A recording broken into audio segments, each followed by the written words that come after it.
without nature we're not alive. Like, we're really not. Like, it's what sustains us, it's what feeds us, it's our environment that we live in, so there's nothing more important than nature for me.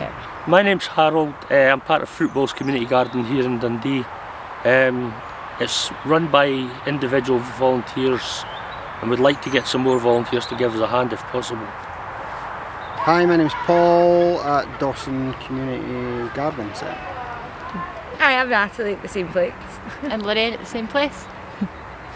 My name's Joyce. I work here. I did work here for 4 days a week, and I just work 2 days a week in the Growing Chrysalis project.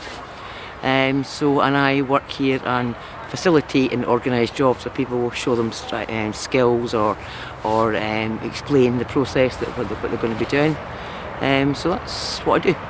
I volunteer here on a Monday for a few hours in the afternoon. I come here, I just like the place. It's just like the feel of the place, just the people, obviously the benefits of the gardens. You get to sort of see what you're sowing as it goes.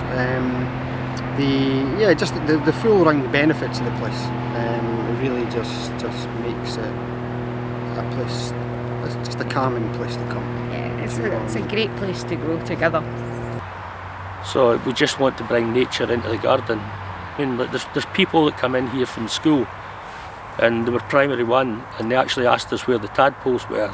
They were going into the polytunnel to look for tadpoles. They didn't know they were in the pond. So it's things like that. We try and introduce children at a younger age to say, look, this is what this is. Come here and you'll see birds, or come. So we want to try and get as much as possible back into the garden. What kind of wildlife do you see around the garden? Oh, I mean, a huge amount of birds.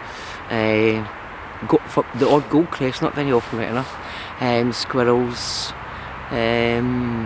insects on the ground. And this bowling green particularly, when we first moved in here, because it was a bowling green, the council for years had put down worm killer, whatever other chemicals they did, and finally we were lifting some turf the other day. There was worms, yes, the beasties are there. It was just wow. And we can see by us feeding the soil with manure or with leaves, or just leaving the soil, not digging, just cutting things off at the roots and letting that break down, how much healthier the soil is. And so a lot of the wildlife, frogs, sorry I forgot about frogs, my goodness, frogs, we were knee deep in them. It was almost like a biblical plague in some respects, you know. But where they love to live is the polytunnel. People think you can get frogs in a pond, but would you want to go in a pond a day like this? No, neither do frogs. So they tend to hide in warm, damp places. So the polytunnel is in all shapes, sizes. I mean, like a huge amount of frogs. Of course, we like frogs, so we eat slugs, and slugs are there. But yeah, moths.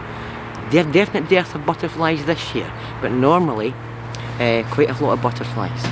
But more moths than butterflies this year, I would say. And there was that brilliant year a few years ago with the painted lady invasion. It was just a huge bird that's no longer there at the gate, and it was just heaving with butterflies. And it was just like some you see in a film walking past and they all move, and you're like, yay! I wish I had a photo of that. So, and it's great because you get to come into the garden and you see the birds fluttering about, and you feel like fluttering about as well. Yeah, it does raise your mood. Yeah, it does. It makes you smile, makes you feel calmer, happier. And then you're getting your exercise, and then by the time you go home you're knackered.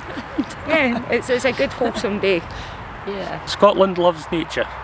Scotland loves nature! Scotland loves nature.